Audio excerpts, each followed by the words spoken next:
Hello, it's Fred here. So this scenario is backup and recovery. So I will take you right to my workout. Hello. So for scenario one, we are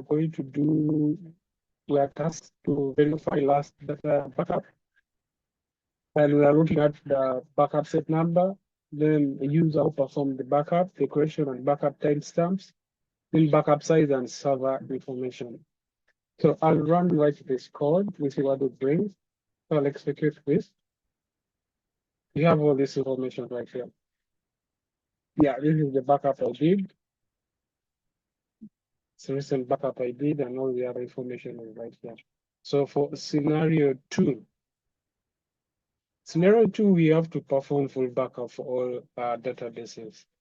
That is the bowling league example, entertainment address example, recipe example, sales order example, and school scheduling example.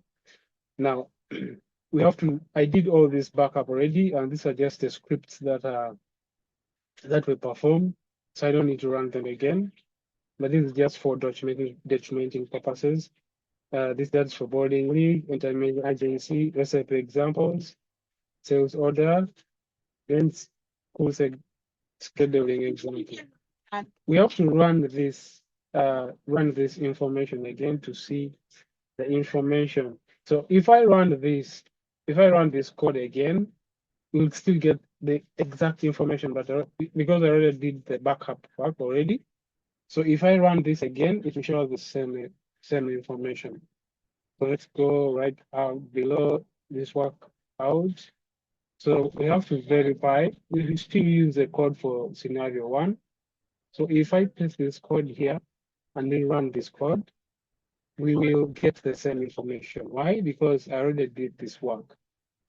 If I had not backed up, we'll see different information on that.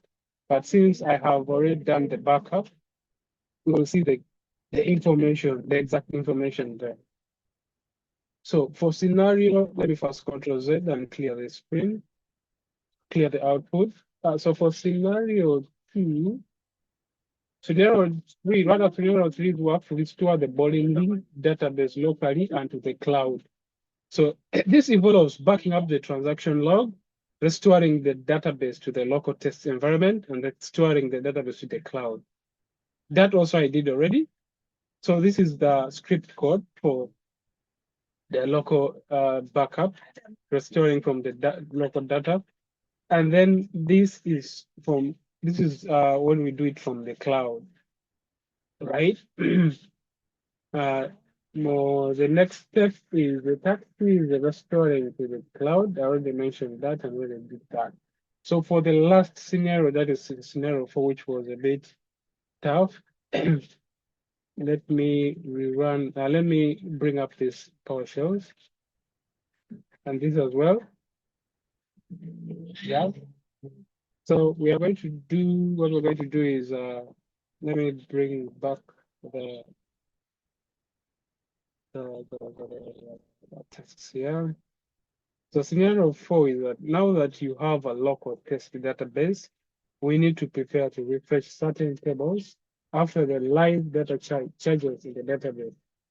When we will say production in the local laptop, you will need to practice backing up and reloading individual database instead of whole databases. For this, we will not use backup restore. We'll use the PPC utility outline for this assignment. So let me take you right to the work and bring up these PowerShells. This was the work that I ran before. So let's go and look into the data file.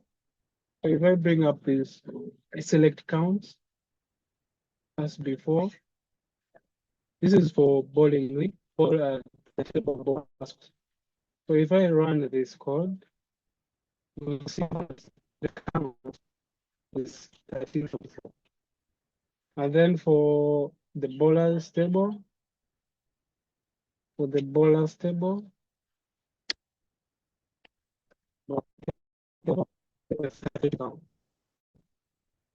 first do a backup of this data here. again that we used before, which is out. This is for boys, right? I already have this information, so let's go.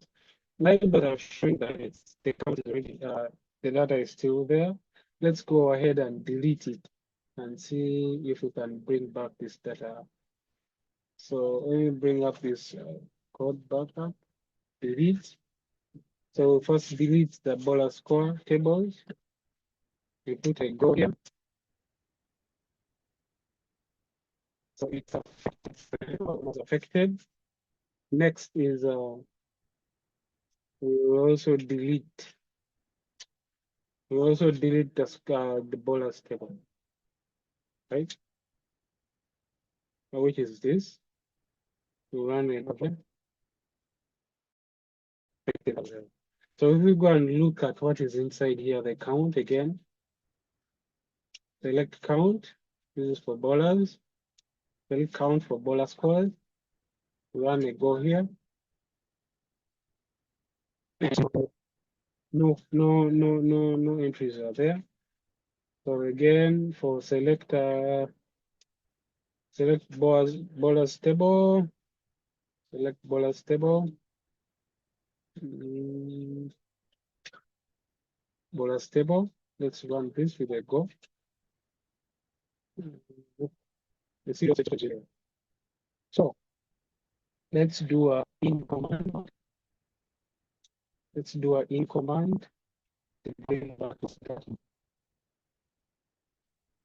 Okay, this is for bowler scores. Always the data is brought back. Let's go and again check if the data has been brought back. We run a count select. Do a go command here. You see that the data is brought back is 1344 entries now. And then we can do the same for the bowler table with the in operator. The command, this is for bowlers scores. Let's bring